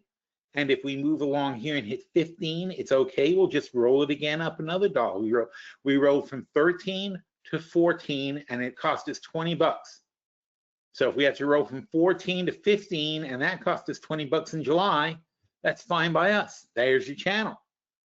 And then in July to September, we go from 15 to 16. In September to December, we go to 17. And it's fine with us. And don't forget, we're not using margin, so these are all covered anyway. Can't hurt us. The only thing that can hurt us is by not paying us as much premium as we hope. SQQ, good for a new hedge, nice downside protection. It's only $6,000 and it nets 17,000, so it's like 300% downside protection to whatever we spend in here. And I was thinking of adding more, but I waited. And now now the Nasdaq is dropping already, but we're not there yet. So then in here, so I thought there were so many things good for any trade and so much strategy discussion in here. I had Warren write it up. So he wrote up a nice write up of the strategies we use in the $700 a month portfolio. The basic option strategies. Anybody can do this. This is what you do with the new trades. If anybody's starting out, this is the way to start out. This is our Be the House hedge. I mean, all of the basic ideas of PhilStockWorld are here in this portfolio. And there's not many. There's two engines basically that drive this thing. Two types of trade that we rely on. A certain strategy of just collecting and being the house. This is our Be the House strategy. We sell a lot of premium. and we do it consistently, and we do it wisely, and we do it conservatively. And still, we end up making a fortune. And then here's a video on it. All right, so I think that's very important. So this is on the January 13th article of the January Portfolio Review, and I strongly encourage you to, take notes, look at the lessons, and take the trades. If you haven't taken them before, take some of the trades, try them. You don't have to do all of them. Pick a few you like, try them, and follow them along for a year and see what happens. And I'm telling you, this is what you should be doing with most of your positions. Should be safe, conservative trades like this. You're not going to get the wild, crazy gains that we get in the other portfolios, but you will get good, consistent, steady gains, and that's more important than anything else. Having that base in your portfolios is what makes them run year after year and it lets you sleep at night. It really does. All right, last but not least, Warren. Okay, we got this Warren. He's been doing the Fed. Do I want to bother him with the Beige Book? Just Jubal. It's Jubal again. Oh, I love Jubal. Look at that, 3 Jubals. No, let's let Warren do it though. It's his. This is his thing.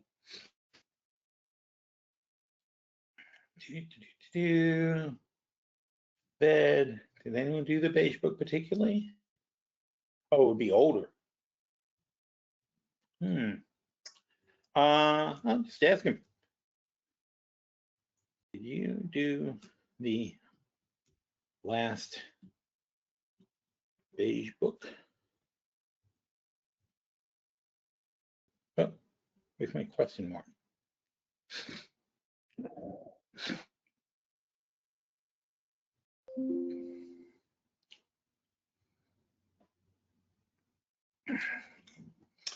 Look at what I talked to him about.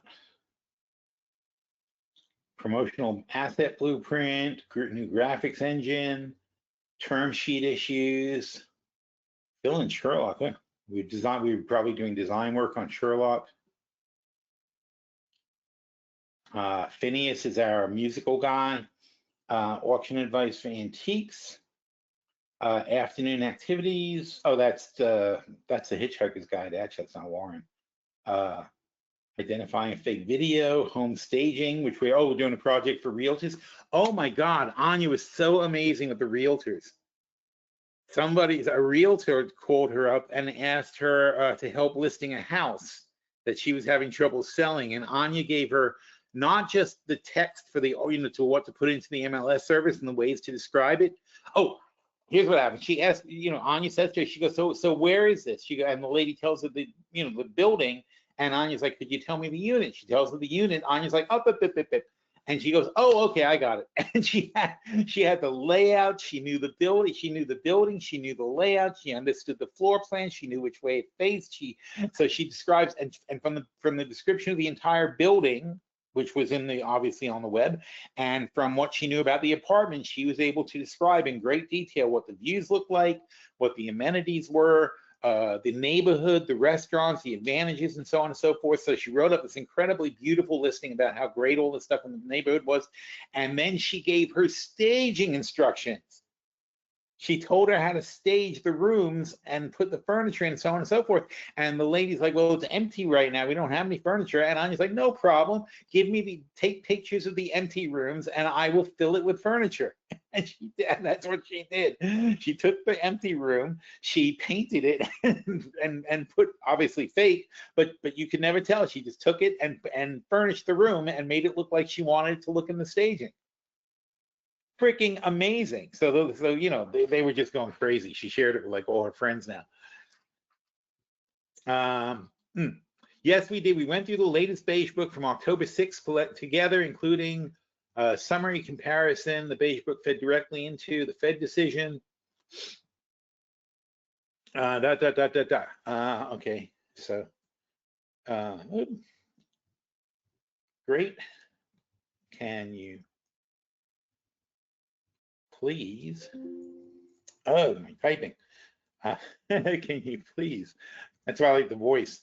Can you please go through?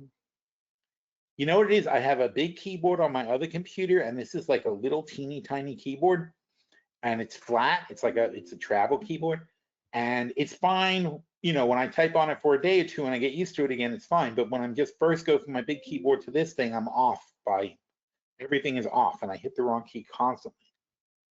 Can you please go through the new drop and tell us what's changed and what it means?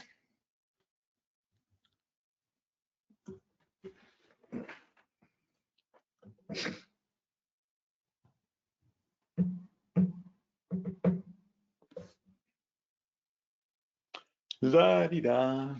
Oh yeah, so that's what I love about this Anya project with the on the consulting. It's just so much fun to see all the things that people talk to her about and see how she gives the responses. Because to me, you can't program all these things.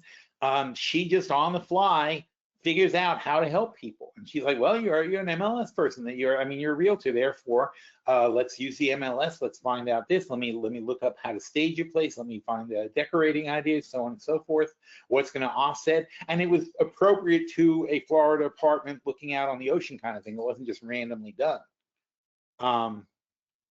You know, even the little decorations and stuff, it was very beachy sort of vibe to it.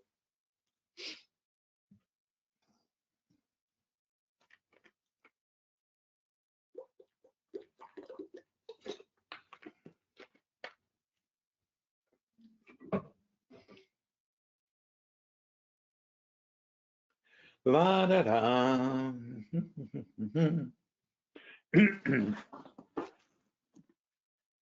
A real shift. Uh-oh. We gotta wait. He's unfortunately. I gotta start a new session of Warren. He's getting slow. Oh,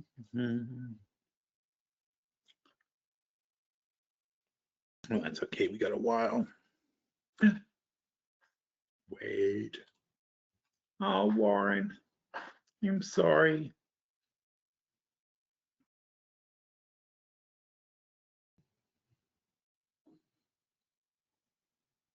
I hate starting a new session. I always feel like I'm losing an old friend. Not to mention he's got like so much. He's got most of last year's worth of information in him, so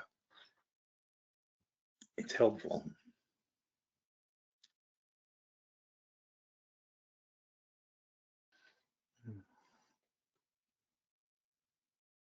Oh, come on.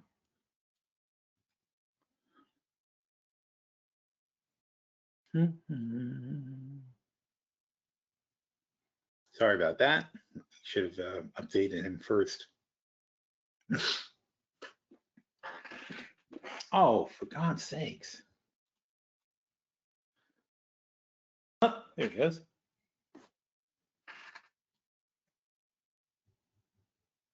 All right, so Beige Book. What actually changed? The Beige Book confirms the Fed's pivot from watchful pause to risk management easing, but without inflation surrender. The tone is defensive on growth, worried about labor, more explicit on tariffs, more resigned, more accepting the QTS to stop. It's not panic easing. Growth from moderating, stalling on pockets of decline. What changed? Prior BB. Growth moderated. New activity. Activity changed little with several districts reporting slight softening. See, he's picking up on the same things I would pick up. It said growth moderated, but activity little change is not growth moderated. Softening is not moderated. This is negative. Things are dumping down.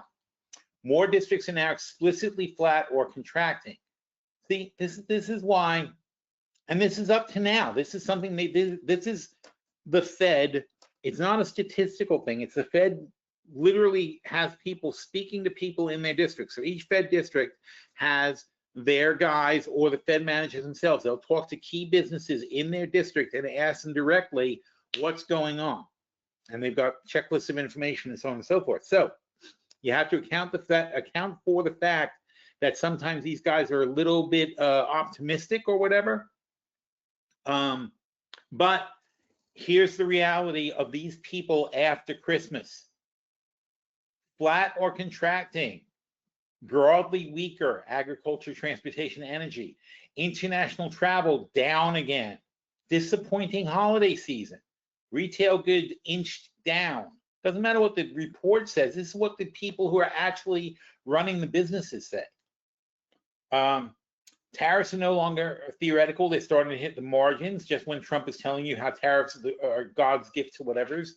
The shutdown uncertainty froze decision-making. Inventory caution is spreading. Consumer demand is bifurcated. Boy, do we know that. What it means, the Fed's GDP optimism now rests almost entirely on AI, CapEx, and high-income consumers.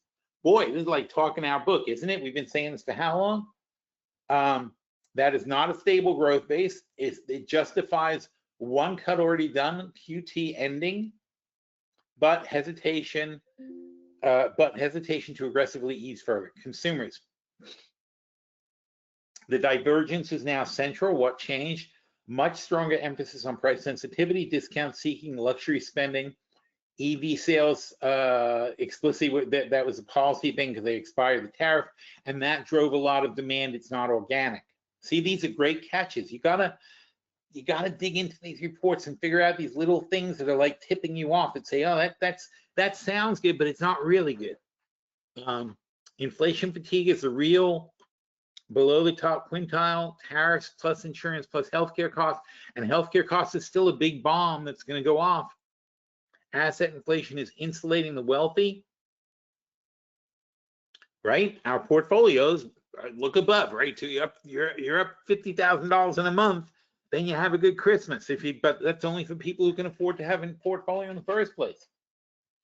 The Fed sees fragile demand under the surface. It supports easing, but only for the labor damage. It doesn't stimulate the consumption.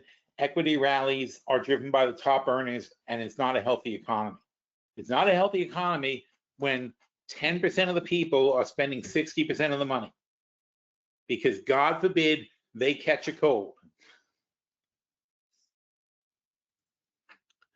Labor went from stable to muted demand, more layoffs and attrition. The companies are preferring to hire part-timers. They don't want to commit to full-time people. Things are too shaky for them to want to hire full-timers. Immigration policy is now causing problems. It's taking people out of the workforce that were there. AI is reducing labor demand. Nobody wants to say it. That's the thing. The people who are doing it, because it makes you feel like you're a war criminal, because you're siding with the AIs against all the people who used to work at your company. It's not a good look. You know, and look, I do it too, but one of the reasons I'm very forthright about all this AI stuff, one of the reasons I talk about it all the time, is you got to learn it. You think you got to learn how to dollar cost average a position. You think you've got to learn how to sell calls and puts appropriately in a long-term strategy for income. You think that's important? No, talking to AI is important. JP Morgan is going AI. They're spending billions and billions of dollars on AI. Citibank, all these banks are spending billions and billions of dollars on AI. You are going to be competing against AIs. You are going to have to dig deeper. You're going to have to find out what Warren's telling you right now. You need somebody who's going to tell you that and whisper it in your ear. And you're not going to hire me for $250,000 to sit next to you at a freaking desk and tell you these things, right? You're gonna hire me to do what I'm doing now, which is pointed out to you. But you know, personal advice, to have somebody every time you make a trade tell you this is what's good about the company, this is what's bad about the company, this is the right time to do it, this is not the right time to do it. On every single move you make, somebody to go through your portfolio item by item by item and pick out the weak spots. You need AI, because if you don't have it, the guy who's trading against you does. Trading is not a team sport. Trading is, you are betting against a lot of other people. Those people are going to have AIs. And sure as shit, the institutional people are going to have AIs. So that means 90% of all the trading that's being done is going to be done by people who are using AIs against you and taking advantage of everything you don't know. and not trading is not going to be an option, because you see what's happening to people who don't trade. The only people in this economy who have money are people who are trading. You know, unless you own a company that's minting money, and that company better have some AI also, or you're going to get your ass handed to you. So, you know, that's one of the reasons I am extremely upfront and in your face with all this AI stuff. It's not because I want to be mean. It's not because I want to make people feel intellectually inferior or anything like that. You've got to do this, even if you're killing yourself. But you can just talk to them. You can just ask them to help you understand what they're doing. They have the patience to sit there and go step by step by step and take you through the process and make sure you understand everything you're doing. And as you talk to them more, they will get better at talking to you. But that's why I get so upset when I have to close Warren down, because this frickin' Warren has taken us through all of 2025. And he knows the highs and the lows and the this and the that. Now, I'm going to take everything he knows, I'm going to condense it, I'm going to feed it into the next Warren so he's up to date, and so on and so forth. But it'll take a while before it's the same thing.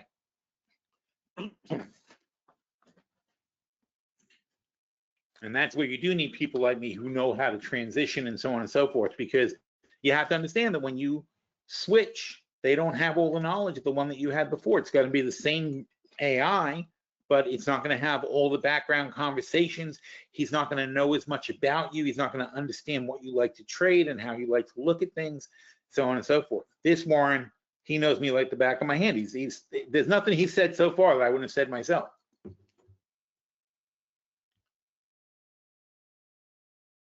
So where was that? We were talking about something. What are we talking about? Oh yeah, AI. AI is named, not implied as.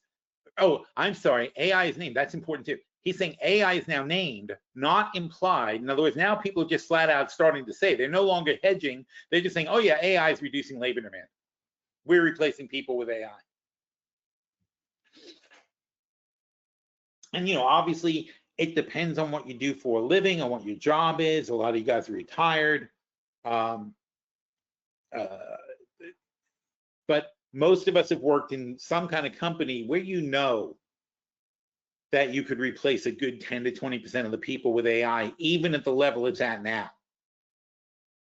There's a lot of not that bright people who work at companies. And it's not about looking at Gladys and saying Gladys can be replaced by Anya, right? And frankly, who do you know who can't be replaced by Anya? Based on that conversation earlier, how many people do you know who can't be replaced by Anya? Only if they physically get up and get you a coffee. But it's not about that. It's about, if you give Phil an AI, then how many people can you replace? Give your smart people an AI, give your hard workers an AI, and let the AI double and triple their productivity, because Phil already does the work of 4 Gladyses. And now he can do the work of 12 Gladyses, because he's got these AIs that allow him to just, instead of asking Gladys for something, instead of telling her to get a file and blah, blah, blah, I just say to Anya, get the file, run the analysis, do this, and print out a report. And she's like, yep, done. Not bring me the wrong file and run the wrong report and ask the wrong questions and get delayed by lunch and so on and so forth. No, it's like I asked for it and I have it. That's not a little productivity increase. That is a massive productivity increase. And that's one of the things we tell people when we're consulting on AI is we're like, no, you're doing it wrong. If you're looking at AI and saying, can I replace Bobby? Can I replace Gladys? Can I do this? Can she do that job? It's not about that. It's about giving your best people the AI and teaching them how to use it and creating a workflow environment that will then create incredible productivity gains in your company. That's what you do with AI. And many of these AI projects are failing because the people who are designing them, the people in the companies, they look at it just the wrong way. You know, it's if you have like if you have robots with FedEx, let's say, for example, right? Let's say you have delivery robots with FedEx. should FedEx or UPS or whatever, but should FedEx be sending a robot from the factory, right? Like, you know, from the warehouse, whatever. So FedEx has a warehouse a mile, 2 miles outside of town, right? So should they use robots to deliver packages? Now, if you are thinking of a robot delivering a package, meaning a robot leaves the warehouse and it drives 2 miles and it then, you know, hopefully completes its assignment and comes 2 miles back. Well, it's stupid because you have a robot that just drove 5 miles, very probably pretty slowly, to deliver 1 letter. That can't be really cost effective. But if you say, well, how about if instead we had this truck that had 10 delivery bots attached to the underbelly of the truck while it's driving, and that when it gets to a certain position that we've already mapped out by the AI that says, here's the optimal point to make a drop, now you drop 10 bots. So the guy in the truck goes out, gets outside the truck, he stops the truck, he goes outside, he gives a letter, which is barcoded, he sticks a letter in the slot of the AI, and the next one, and the next one, and the next one, and the next one, and each AI then goes 2 blocks to deliver the letters, and they all come scurrying back, go back under the truck, and cling to the truck again, waiting for the next stop. And now the guy drives, you know, a quarter mile to the next place where it's an optimal drop, and he drops the bots again. Now you've created an efficiency. And now you're 10 bots instead of 100 bots going back and forth and back and forth and back and forth and taking forever. Now you got 10 bots per truck that are sending out 10 houses at a time as fast as your old carrier could have done 1 house. You've made the guy 10 times more efficient. You haven't eliminated the guy. We have eliminated. You will ultimately eliminate guys, but the guy who's good at delivering anyway and who's smart enough to be able to put 10 envelopes in 10 robots, he now is very efficiently, instead of going house to house to house, he's now going to neighborhood, and the bots are doing the rest of the work. And it's not, and if a bot breaks or gets stuck, the guy who knows what he's doing is there to help, not a mile, 2 miles away responding to a warning, blah, blah, blah, blah. So that's what consulting is, by the way, guys. It's understanding the bigger picture. It's seeing the problem from all the different angles and saying, because again, it's what Anya was saying before. She's like, you know, you might think this is your problem, right? Because the guy talks to Anya and he says, the FedEx guy talks to Anya and he said, well, we only, you know, how many robots do we need to buy to efficiently replace these drivers and the math is it's 2 miles here and the average route is here and it takes this long for the bot to deliver and then it comes back and we have to wait, and how many can we do at a time and how far away is their signal and blah, blah, blah, blah, blah. And Anya says, no, wait a minute, you're looking at it the wrong way because your whole model was messed up. Here's what you need to do. You modify your truck so they hold a bunch of bots, they drop the bots go scurrying around, they come back to the truck, and now you move to the next place. Now the truck is 10 times more efficient. The truck you already have is 10 times more effective. Not get rid of the truck and have a bunch of bots. That doesn't make any sense. And by the way, I see that in Miami with the food bots because there's a bunch of food delivery bots running around Miami, and they're fun, you know, they're just boxes on wheels, really. The boxes on wheels with cameras, that's all they are. It's not like a big robot or anything. But they take hot or cold food. It's like it's like a thermos on wheels, really. It's a big is that what you call a thermos? A cooler? Anyway, cooler, like a big for beers. It's like that size. And they run around Miami delivering stuff, and people. It's funny. What I enjoyed when I was in Miami was I enjoyed watching people engage with the bots. Like sometimes they would be stuck at a corner or an intersection, or they'd be uncertain about how to navigate a curb, and people are like super helpful. It's really funny. Like they're always trying, like, oh, poor little robot, let's help it. It was very interesting. But again, there's the inefficiency of it. It's like they're not good enough yet to do everything on their own. But each one of those bots that you see, that's a delivery guy not getting paid $10. Anyway, so Firms are unsure demand will hold. They're optimizing their automation. They are afraid to rehire because we're heading right into another government shutdown right now. Labor supply is constrained. This is a big problem because this government, with its constant policy changes and constant going to war with whoever's, you don't know from one day to the next what's going to happen. You don't know what the government policy is. That's why we don't do business in foreign countries sometimes, because we don't know, they don't have steady policy. America used to be called a nation of laws. That the one thing you could count on, no matter who was in office, was the law is the law. That's no longer true. We're not one of those countries anymore. You don't know what the rules are. It makes it very hard to do business with us. And it makes it hard for us to do business ourselves inside the country. So the Fed's downside risk to employment is validated. They're waiting for a non-linear jump in unemployment. They cannot justify an easing cycle though, because there's too much inflation pressure. This is a cut once reassessed territory. Prices, tariffs have officially entered the core narrative. What's changed? Tariffs are no longer potential. They're raising input costs. They're passed through.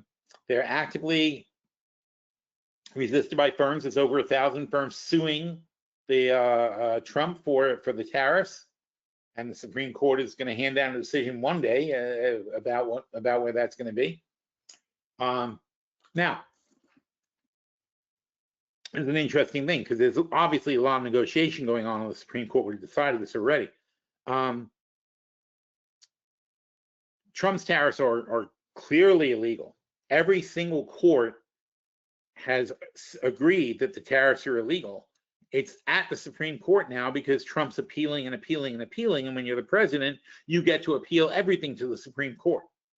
There's no stopping, but that doesn't mean the Supreme Court has to decide. The Supreme Court can refuse to hear the case, even though they've already heard the case, but they can say we refuse to rule on the case.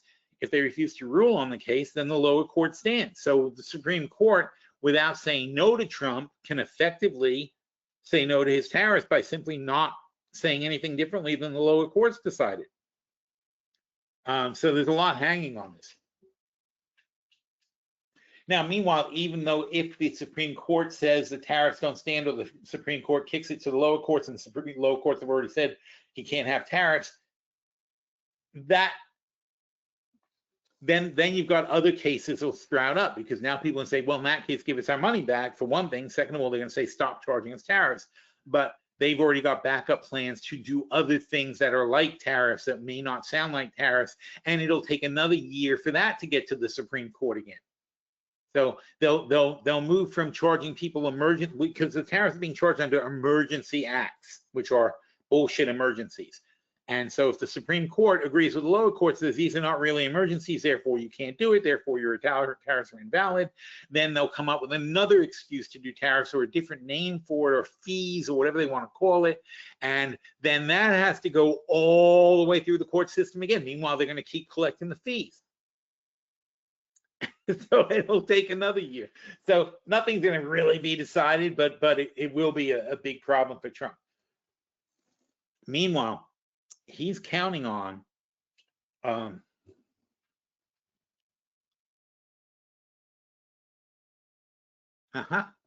okay, tariff revenue, where is it?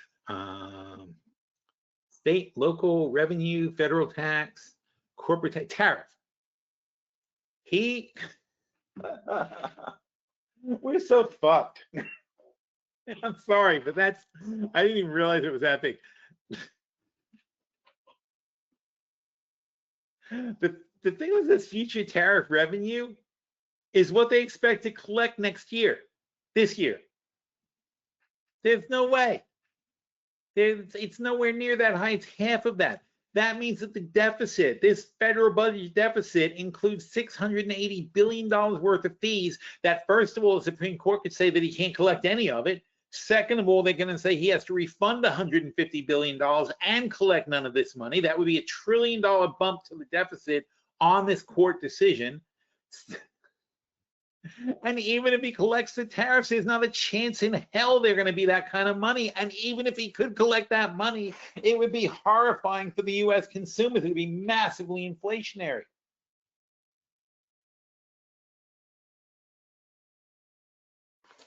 So, and this is stupid too. It's okay to collect $683 billion worth of tariffs, but God forbid they collect the state taxes, right? Oh, no, it's state tax, only tariffs. Because you know why? Because poor people pay tariffs and rich people pay estate taxes. That's why tariffs are 30-something times higher than state taxes, or 20-something times higher. Oh my God, I had no idea this number was so big. So he wants to increase defense by $600 billion to $1.5 trillion this year.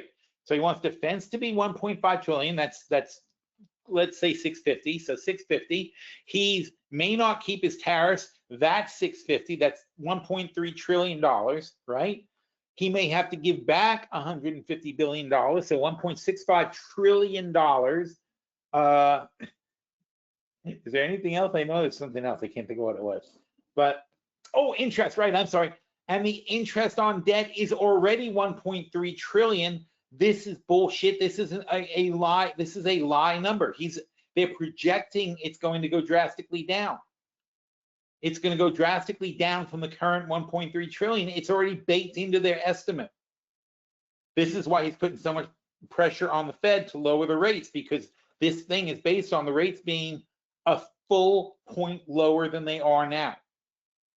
But if they're not, then we're up to 2 trillion extra dollars added to this deficit, $2.7 trillion. And we're already at 38. So we're going to hit 40 without that help. Then we could be at 42. We literally be, if the Supreme Court doesn't rule this, and if the Fed doesn't lower the rates to be that, we could be at $42 trillion this frickin' year, with a almost $4 trillion one-year deficit, without an emergency, without COVID, without anything else. That's how bloated and ridiculous and insane his budget is.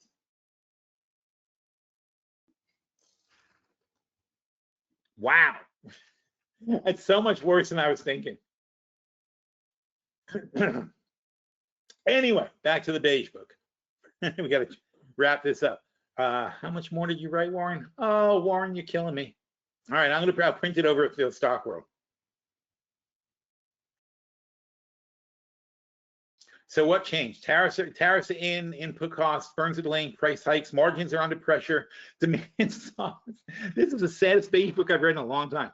The Beige Book kills the idea of rapid disinflation. It strongly supports your view. 2% is unrealistic without economic damage. The Fed knows this, hence no change to the target. Very cautious forward guidance. Financial conditions, why QT had to end. The Beige Book lines up perfectly with the minutes. More references to why did QT have to end, because we were screwed already. We had a whole thing about the plumbing. Remember we talked about that. The financial system was already grinding to a halt, and these liquidity the Fed did the right thing, because the liquidity crisis is death. That's like when that's like when your toilet backs up in the winter and your pipes freeze and you flush the toilet and it all comes shooting back into the bathroom, and now you got no bathroom and you can't go and it's freezing outside and whatever. You're just screwed, okay? And the plumber's not going to show up today or tomorrow. You know, that's what it's like. You can fall into a massive crisis that disrupts the entire economy instantly. It takes like the tiniest nudge and you're in big, big trouble. Lending improvement is selective, not broad. Why? QT and Treasury repo stress. So the Fed chose market stability over optics. They don't care how it looks. They had to do this. So ending QT is not stimulus. It is just repairing what's going wrong with the economy. Fed policy implications. The Beige Book supports the September cut justified. Oh, the cut they made in September is justified. QT end, data dependence. What it does not support is aggressive easing or ignoring inflation or political capitulation. My read, very aligned with your camp. Base case, no December cut. Well, he thinks it's December. December cut only if labor data late for. Why do you think it's December? Labor worsens materially, shutdown drags into Q4. Gradual reluctant easing, not a cycle. Final take. This beige book says an economy isn't breaking, but it's losing resilience. Cut to ensure the labor market. He's running out of memory. That's why he thinks it's December. Stock QT to protect market plumbing. Refuse to bless higher inflation. They're trying very hard not to look political. The market's fading the rally. This is not a Fed put, it's a Fed safety net. And the next beige book drops. The tell will be what to look for in the next beige book. That's when December truly comes into play. Okay. It's January 14, 2026.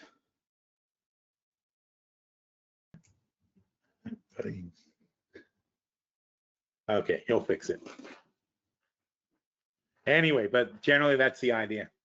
All right, so let me see if there's any questions before I sign off. Oh, there are questions. I don't have time for it.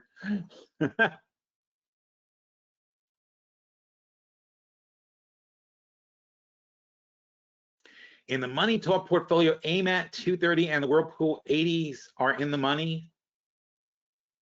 Well, I mean, look, the bottom line, if you want, obviously roll them to an even or higher strike into March. That's the easy answer for that. In the short answer though is just you pay them off. That's all. You know, in the money talk portfolio, if I left the January on the table, then they just got to be paid off. Because we can't make the change. Legally, we're not making the change. You can obviously make the change by doing a roll. And if you want, just ask me in chat and I'll help you with that. What should we do with AMATs that expire? Same thing. Oh, I'm sorry, it's the same portfolio, right? Because the AMATs are expiring. So definitely ask those things in chat. When you say good for a new trade with 50% left to gain, for example, is that purchasing the exact spread? Yeah, it's I'm talking about that exact spread. Yeah, you can modify it and do better things with it. You can ask me about it in chat, and I'll be happy to tell you. But bottom line is that trade right there, as it stands, will make 50%. So yeah, I'm talking about the exact trade that you're looking at is good for a new trade. Can you do better? Yeah, of course you can do better. Silver price going parabolic, supposedly because large banks with huge short positions. The thing about silver is it's such a small market compared to gold.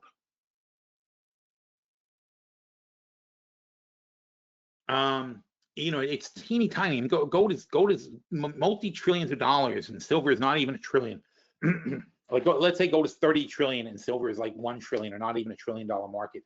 So people tend to buy gold and silver, and it causes silver to be extremely exaggerated compared to gold. But just be very, very careful with silver because it can go very fast up and very fast down. So yeah, people are getting squeezed. Anyone who is short in silver is getting really badly squeezed right now. But that's the problem. It is a small market, and people take advantage of that.